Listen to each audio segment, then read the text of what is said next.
사랑하는 성도 여러분, 지난주에 우리 모두가 잘 아는 동화 아기 돼지 삼형제라는 그 동화로 말씀의 문을 열었던 것 기억하실까요?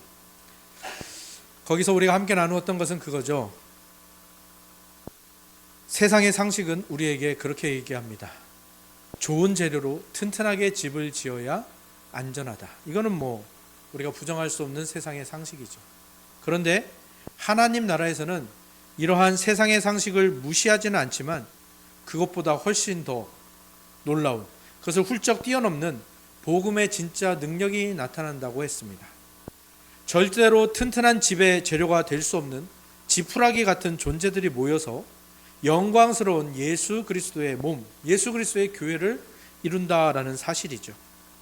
그리고 도저히 요리의 주 재료가 될 수 없는 당근이 명장의 손에 붙들릴 때 누구나 먹고 싶어하는 일품 요리로 태어난 그 예를 들면서 우리 주 예수 그리스도의 손에 꽉 붙들린 우리 당근 같은 우리들은 이 세상을 살리는 생명의 양식이 되는 곳, 그곳이 바로 하나님 나라이고 예수 그리스도의 교회라는 사실을 우리가 지난주에 함께 나누었습니다.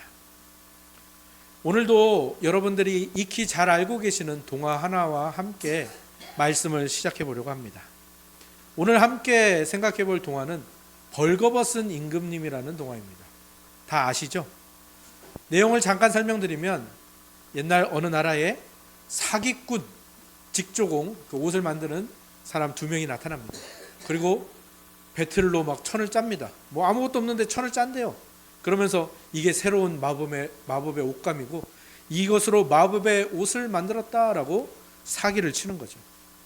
그러면서 뭐라고 사기를 쳤냐면 이 옷은 어리석은 자나 특히 그 자신의 자리에 맞지 않는 무능한 자의 눈에는 절대로 보이지 않습니다.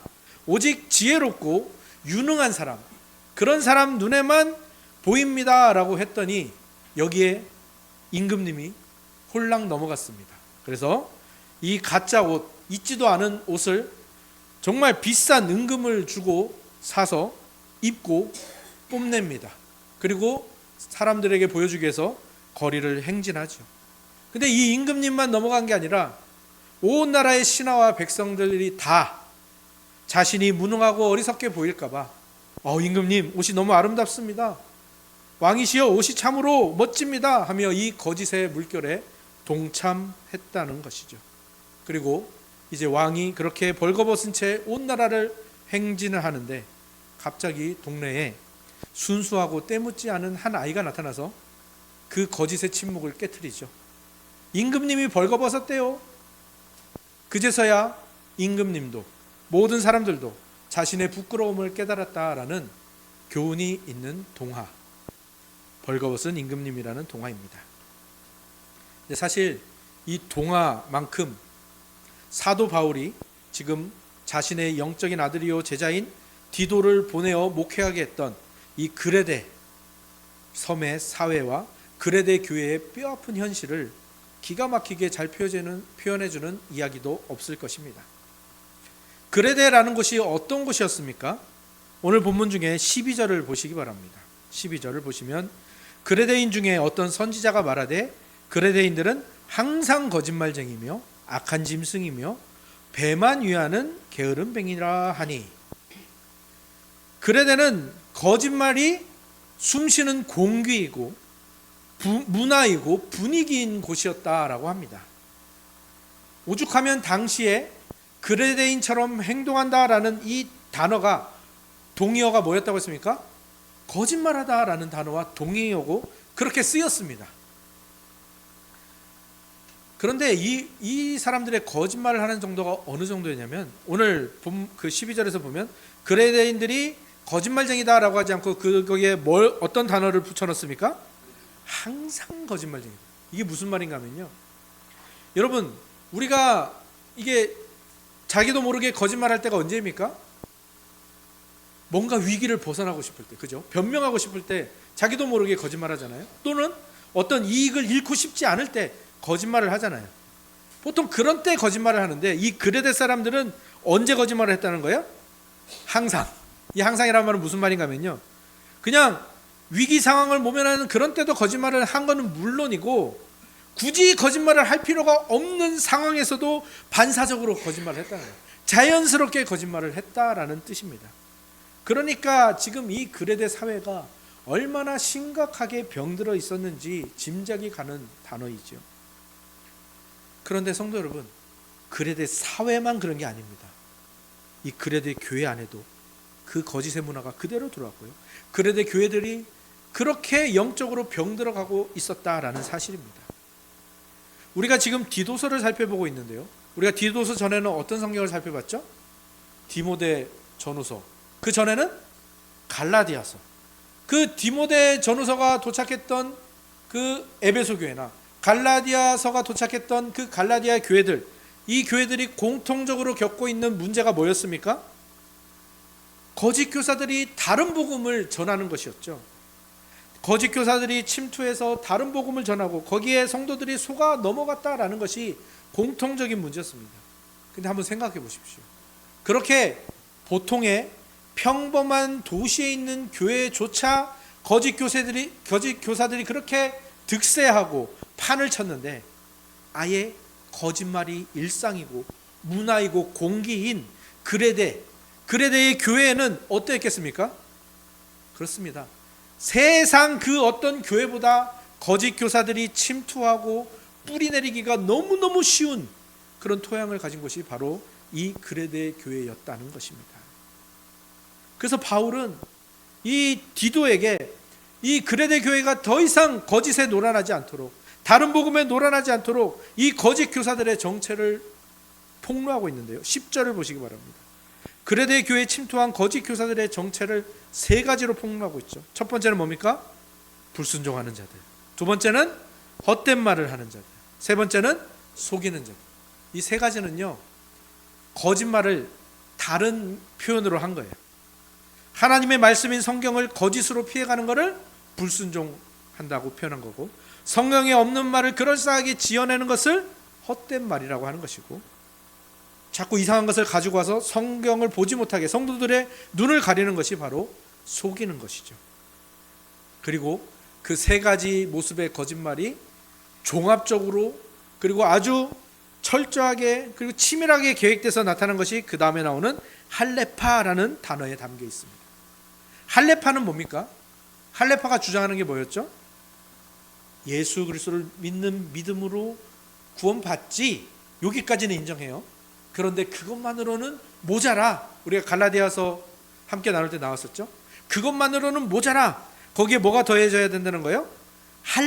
할례라는 이 인간의 행위와 공로와 그 의식을 치르는 일이 더해져야만 완벽한 구원을 받을 수 있다라는 것이 바로 할례파가 주장하는 바였고, 이것이 바로 거짓 교사들이 전하는 다른 복음이었습니다. 오직 십자가의 공로만으로, 예수 그리스도의 은혜만으로 주어지는 이 은혜의 복음에 인간의 행위라는 찌꺼기, 의식이라는 이 거짓, 그 다음에 할례라는 이 본질을 벗어나게 하는 것들을 붙여서 복음의 본질과 이 하나님의 은혜를 완전히 파괴하는 것이 이 할례파 그리고 거짓 교사들의 그 행동들이었습니다.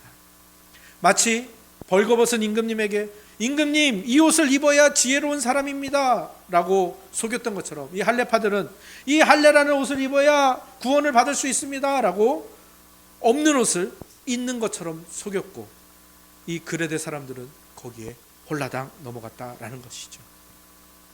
그러면 이 거짓 교사들, 넘어간 사람들은 그렇다 쳐요. 아, 이래야 구원을 얻는구나. 그러면 이 거짓 교사들은 뭐 때문에 그런 거짓말을 한 겁니까? 11절을 보시기 바랍니다. 11절에 그들이 왜 이런 거짓말을 만들어냈다고 말하고 있습니까? 더러운 이득을 취하기 위해. 그죠? 더러운 이득을 취하기 위해. 임금님이 보이지 않는 가짜 옷, 그 사기에 넘어가서 엄청난 금은 보화를 내어준 것처럼 거짓 교사들도 성도들에게 할례를 받게 합니다. 그리고 야, 너 내가 할례 받게 했잖아. 그러니까 이제부터 너는 나한테 돈을 가져오면 돼. 나한테 헌금을 주면 돼. 그렇게 자신을 따르게 한 뒤에 돈을 요구했다라는 겁니다. 기억하시기 바랍니다. 거짓의 목적과 결과는 항상 뭡니까? 더러움입니다. 더러움. 우리가 지난주에 살펴봤던 그 말씀들, 교회의 장로, 감독, 교회 리더들을 세울 때 그들에게 주어진 그 요구 조건이 뭐였습니까? 8절에 보면 더러운 이득을 탐하지 않는 거죠. 그거를 왜 바울이 그토록 강조했겠습니까? 네, 그 더러운 이득을 위해서 이 거짓 교사들이 다른 복음을 만들어냈거든요. 이기적인 탐욕 때문에 거짓으로 만들어낸 다른 복음은 교회 안에 수많은 영혼들과 수많은 가정들을 무너뜨리고 하나님의 은혜를 메마르게 만들었거든요. 바울이 영적 아들인 디도를 이 거친 그레데 교회에 남겨두고 굳건한 리더들을 세우라고 명령한 이유가 바로 여기에 있는 겁니다. 거짓 교사들과 그들에게 속아 넘어간 자들을 엄히 꾸짖고 회복시키라는 겁니다. 그렇게 해서라도, 그렇게 꾸짖고 너 지금 더러운 이들을 탐하고 있어라고 지적해서라도 지금 자신들이 어떻게 거짓에 깊이 물들어가고 있는지, 지금 그들이 어떻게 속고 있는지를 깨닫고 그 영적 마비 상태에서 벗어나게 하고 다시 진리 안에서 온전하게 치유하고 회복하라는 엄중한 사명을 지금 디도에게 전하고 있는 것이죠. 그런데 여러분, 이 이야기가 이 2000년 전 그냥 그레데 교회만의 이야기일까요? 아니죠. 이 말씀은 오늘날 이 시대, 이 현대 사회를 살아가는 우리 교회와 성도들에게 동일하게, 아니 더 뼈아프게 적용됩니다. 오늘날 이 세상도 그렇죠. 그레데 섬 못지않게, 아니 그보다도 더 치밀하고 더 다양하게 거짓이 난무하고 거짓이 판을 치는 세상입니다. 사람들은 변덕스럽죠. 복음을 가볍게 여기죠. 복음을 변질시키고 그것이 진실인 양 떠드는 사회입니다. 아주 작은 이익을 위해서 서슴없이 거짓말을 내뱉고요. 더 큰 이익을 위해서라면 안면을 몰수하는 것이 현대 사회인들의 모습이죠. 그러면서도 양심의 일말의 가책도 느끼지 않는 그레데인들보다 더하면 더했지 못하지 않은 현대 사회와 우리의 모습이죠. 더욱 두려운 것은 이 치명적인 거짓의 바이러스가 사회에만 존재하는 게 아니라 어느새 교회와 우리 신자들 안에도 이미 깊숙이 침투해 있다라는 사실입니다. 어느새 우리 신자들에게도 적당히 세상과 타협하면서 신앙을 포장하고 거짓의 가면과 거짓의 옷을 입고 그렇게 있는 척하고 믿는 척하는 영적인 거짓말이 우리의 문화가 되고 우리의 일상이 되어 있지 않습니까? 처음에 여러분과 함께 나누었던 동화 벌거벗은 임금님에서는 거짓에 물들지 않은 한 어린 아이의 외침, 임금님이 벌거벗었대요라는 그 순수한 외침, 진실된 외침 한마디에 모든 거짓의 견고한 진이 깨져 버렸습니다. 그렇다면 오늘날 그레데보다도 더 심각한 영적인 그레데와 같은 오늘 우리의 현실 속에서 우리를 얽매고 있고 우리를 올가매고 있고 우리를 둘러싼 그 견고한 거짓의 진을 산산조각내고 우리의 영혼을 맑게 씻어줄 수 있는 그 외침은 어디에 있을까요? 그 외침이 바로 오늘 우리가 함께 나눌 이 성찬에 담겨 있습니다. 여러분, 성찬을 뭐라고 하죠? 제가 지금 설교하는 것은 듣는 말씀입니다. 성찬은 뭐라고 하죠? 보이는 말씀입니다. 먹는 말씀이죠. 우리가 세상의 거짓에 가려지고 물들어서 도무지 보지 못하고 있던 복음의 진리를 두 눈으로 보게 하고요, 보이는 것을 넘어서서 입으로 맛보게 하고요, 맛보는 것을 넘어서서 우리 온몸으로 받아들이게 하는 은혜의 통로가 바로 성찬입니다. 우리 영혼에 깊숙이 들어와 있는 그 거짓이라는 중독을 끊어내고 그 거짓이 만들어낸 다른 복음, 율법주의, 이런 치명적인 독소를 해독하기 위해서 우리에게 주 예수 그리스도께서 주신 양식이 바로 이 성찬이라는 것입니다. 그러면 우리가 이 성찬을 받습니다. 우리가 매달 한 달에 한 번씩 받는데요, 성찬을 받아 먹습니다. 그러면 이 성찬의 떡과 이 뗀 떡과 흘린 잔이 우리에게 어떻게 작용을 하는 거죠? 이 떡과 포도주가 우리가 딱 받는 순간 갑자기 그게 예수님의 진짜 살과 진짜 피로 변하는 걸까요? 아니면 그냥 이거는 아무 의미가 없는데 우리가 이거를 성찬식을 할 때마다 예수님의 죽으심을 기억하고 또 예수님이 나를 위해 죽으신 그 십자가 사건을 기념할 수 있으니까 기념식으로 하는 의식일까요? 그것도 아니라는 것을 아시겠죠? 이 성찬은 무엇인가 하면요, 이 성찬을 베풀어 주신 분이 누굽니까? 제가 베푸는 건가요? 아니 우리 성찬 위원들이 베푸는 걸까요? 아닙니다. 예수님이 베푸십니다. 근데 그 예수님이 지금 어디 계시죠? 부활 승천하신 예수님은 저 하늘 영광스러운 하나님 보좌 우편에 계십니다. 그런데 어떻게 이거를 우리에게 주시는 겁니까? 여기에 성령님이 일하시는 겁니다. 성령님께서 우리가 성찬식에 믿음으로 참여할 때에 성령 하나님께서 신비하고 초자연적인 능력을 베풀어 주시는 거예요. 그래서 우리가 성찬식에 참여할 때 어떤 놀라운 일이 일어나는가 하면요, 성령의 능력으로 말미암아 우리 신자들의 영혼이 하늘로 들려 올려지는 겁니다.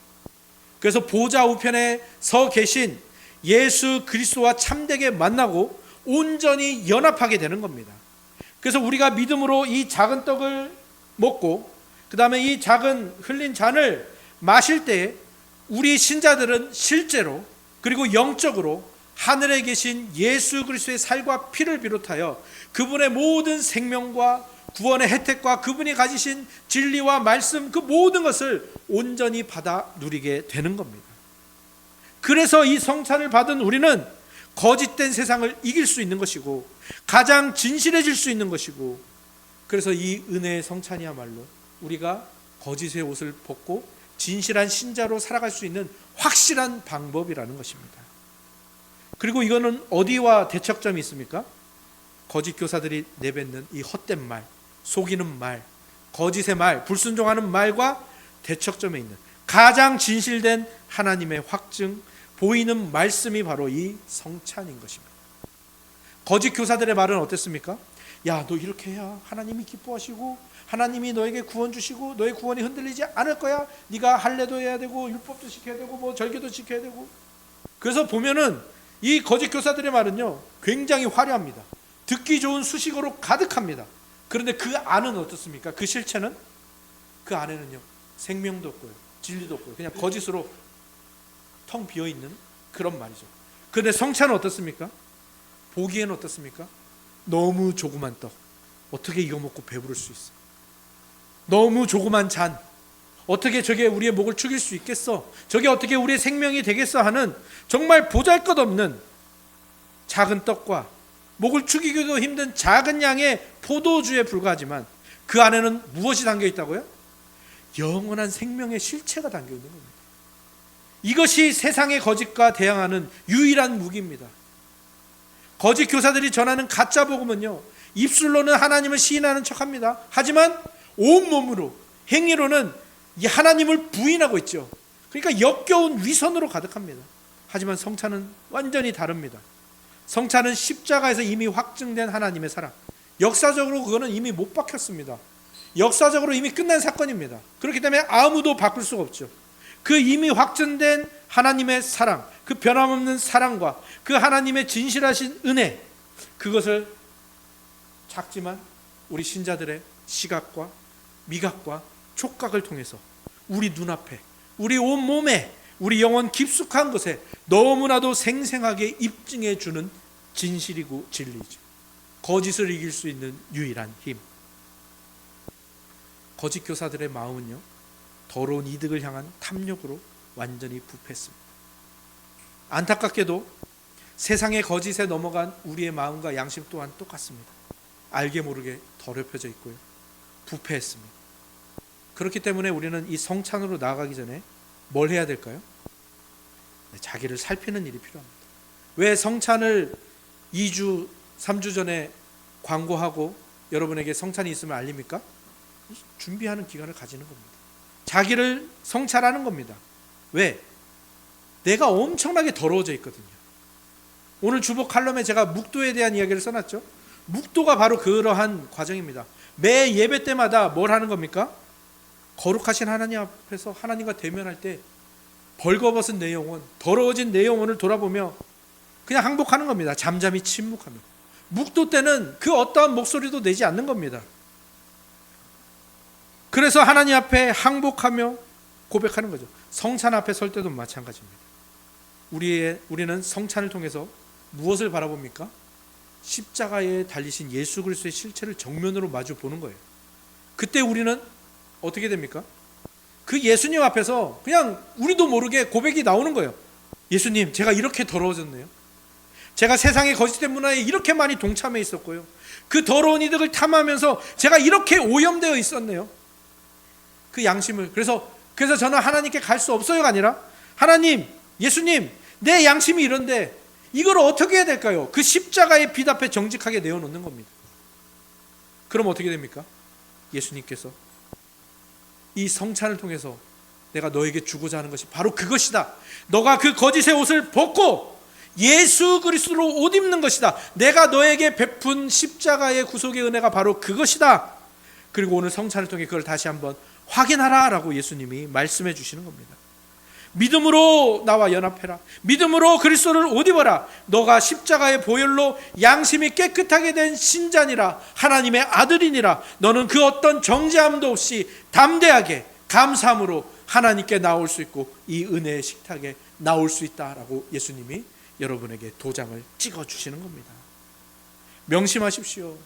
우리가 이 자리에 나올 수 있는 것, 이 예배에 나올 수 있고 이 성찬상 앞에 나올 수 있는 것은 우리가 어떤 도덕적으로 뭘 잘했기 때문이 아닙니다. 우리가 뭘 금욕적으로 훈련했기 때문도 아닙니다. 내 스스로 순결함과 거룩함을 만들어냈기 때문도 아닙니다. 오직 우리가 예배와 이 성찬상 앞으로 나올 수 있는 이유는 무엇입니까? 오직 나를 살리시고 내가 그렇게 나올 수 있도록 자기 자신을 찢으시고 자기의 생명의 피를 흘려주신 예수 그리스도의 그 절대적인 공로 때문에, 그 공로 하나만 의지해서 우리가 예배와 성찬으로 나오는 것임을 잊지 마시기 바랍니다. 그리고 그렇게 믿음으로 성찬을 통해 그리스도와 나와의 신비로운 연합을 확인한 신자는 이제 무엇을 확인하게 됩니까? 이 뗀떡은요, 한 덩어리의 빵에서 뗀떡입니다. 이 흘린 잔은요, 한 주전자의 포도주에서 흘린 포도주입니다. 그러니까 성찬을 통해서 우리가 선언하는 것, 고백하는 것은 바로 이겁니다. 우리는 더 이상 거짓의 아비가 다스리는 어두운 세상의 노예가 아니다. 우리는 진리 대신 예수 그리스도께서 머리 대신 그분이 왕으로 통치하시는 영원한 하나님 나라의 백성이다 하며 우리가 한 몸됨의 고백을 하는 겁니다. 우리가 떡과 잔을 나누면서 그냥 내 죄가 씻어졌네, 내가 그리스도로 옷 입었네, 거기서 끝나는 게 아니라 우리 모두가 그리스도 안에서 하나 되었다라는 것. 지푸라기 같은 우리가, 당근 같은 우리가 예수 그리스도 안에서 하나가 되고 생명을 전하는 그 그리스도의 몸, 생명의 양식이 되었다는 것을, 우리가 그 안에서 하나라는 것을 고백하는 겁니다. 그리고 우리가 보이지 않는데 있다고 굳게 믿고 자랑했던 그 가짜의 거짓의 옷을 훌훌 벗어 던지는 겁니다. 그리고 보이는 말씀에 성찬을 믿음으로 먹고 마심으로, 아, 우리는 모두 그리스도로 옷 입은 자이구나. 그리고 그리스도로 옷 입었기 때문에 내가 하나님께 아빠, 아버지, 하나님을 아버지라 부를 수 있구나. 하나님께 기도하고 응답을 소망할 수 있게 됐구나. 예배로 나오고 성찬으로 나올 수 있게 됐구나. 우리가 누리는 축복이 바로 이것으로 확인되는 겁니다. 그러니까 여러분, 성찬으로 나올 때마다 여러분이 받은 축복, 그리고 앞으로 영원히 누려야 될 축복을 여기서 확인하시기 바랍니다. 축복의 실체가 여기에 있습니다. 사랑하는 성도 여러분, 이제 우리는 영광스러운 축복이 약속된 은혜의 식탁으로 나갈 겁니다. 오늘 들으신 말씀을 생각하며 여러분 자신을 정직하게 돌아보시기 바랍니다. 우리가 그릇의 사람들처럼 세상의 거짓된 문화에 슬며시 물들어 있었고 그 더러운 이들 탐하며 슬며시 오염되어 있었죠. 화려해 보이지만 실상은 존재하지도 않는 거짓의 옷을 걸쳐 입고 있었죠. 그리고 거짓의 가면을 쓰고 젠체하고 있는 체하고 한척하며 그것이 내 인생을 지켜줄 것이라 착각하며 부끄러운 줄 모르고 살아왔지요. 그때 성찬이 우리에게 외칩니다. 동화 속의 그 아이가 임금님이 벌거벗었대요라고 외친 것처럼 너는 지금 벌거벗었다. 하지만 그리스도의 은혜로 너는 예수 그리스도로 옷 입었다라고 외치는 성령 하나님의 그 외침을 들으시기 바랍니다. 우리의 영안을 열어주셔서 그것을 보게 하시는 성령 하나님을 찬양합니다. 우리의 거짓된 입술, 세상의 더러운 이익을 은근히 탐했던 마음, 사람들의 헛된 말에 갈대처럼 흔들렸던 우리의 모든 연약함을 이 시간 십자가 앞에서 내려놓으십시오. 그리고 우리를 정결하게 하시고 다시 살리시는 예수 그리스도의 찢기신 살과 흘리신 피, 이 은혜의 떡과 잔을 온전한 믿음으로 받으시기를 권면합니다. 이 성찬을 통해서 세상의 헛된 것들, 가짜 옷들, 거짓, 미련 없이 벗어 던지십시오. 우리에게 허락된 이 생명의 떡과 잔을 먹고 마심으로 진리이신 예수 그리스도와 온전히 하나됨을, 그 신비로운 은혜를 가슴 깊이 경험하시길 바랍니다. 그리고 여러분이 이제 예배를 마치고 구역 모임 마치고 이제 이 예배당 문을 나설 때 여러분은 또다시 거짓의 옷을 주워 입고 나가는 분들이 아닙니다. 여러분들은 성찬을 통해 내가 그리스도로 옷 입은 자구나 라는 것을 깨닫고 그것을 확증받고 그 담대함으로 세상으로 나가는 겁니다. 그래서 그 세상에 나가셔서도 나는 예수 그리스도 옷 입은 자라는 그 담대함으로 이 승리의 삶을 살아가시기를 강력히 촉구합니다. 말씀을 정리합니다. 우리는 여전히 지푸라기 같습니다. 우리는 여전히 당근처럼 보잘것없는 존재이고 연약한 질그릇들이죠. 그러나 우리가 주님의 손에 온전히 붙들릴 때 우리는 세상을 살리는 위대한 생명의 도구가 될 수 있습니다. 근데 세상은 계속 속이죠. 너는 안 돼. 너 아니야. 너 그거 아니야. 세상은 끊임없이 속이는 말과 헛된 철학으로 우리를 흔들고 무너뜨리려 할 겁니다. 하지만 두려워하지 마십시오. 십자가에서 흘린 피, 우리를 위해서 찢기신 예수님의 몸으로 확증된 그 변함없는 사랑, 세상이 줄 수 없는 진실하신 은혜가 여러분에게 이미 주어졌고 여러분 성찬을 통해서 오늘 다시 한번 확인받고 그 은혜는 여러분 안에 살아 숨쉬고 있습니다. 더 이상 허탄한 이야기와 세상의 거짓에 속아 영적인 벌거숭이로 살아가는 비참한 인생이 되지 않기를 원합니다. 오늘 여러분을 위해 떼어지는 이 뗀떡과 여러분을 위해 부어지는 이 흘린 잔을 믿음으로 취하심으로 진짜 생명이신 예수 그리스도로 머리부터 발끝까지 옷 입으시는 저와 여러분들이 되기를 주님의 이름으로 축원합니다. 담대히 아빠 아버지라 하나님을 부르시며 그 자녀의 권세를 회복하시고 주님께서 친히 베푸시는 그 평강과 교회 공동체 하나됨의 축복을 온몸으로 온 존재로 누리시는 저와 여러분의 매일매일의 삶이 되기를 다시 한번 주님의 이름으로 축원합니다. 아멘.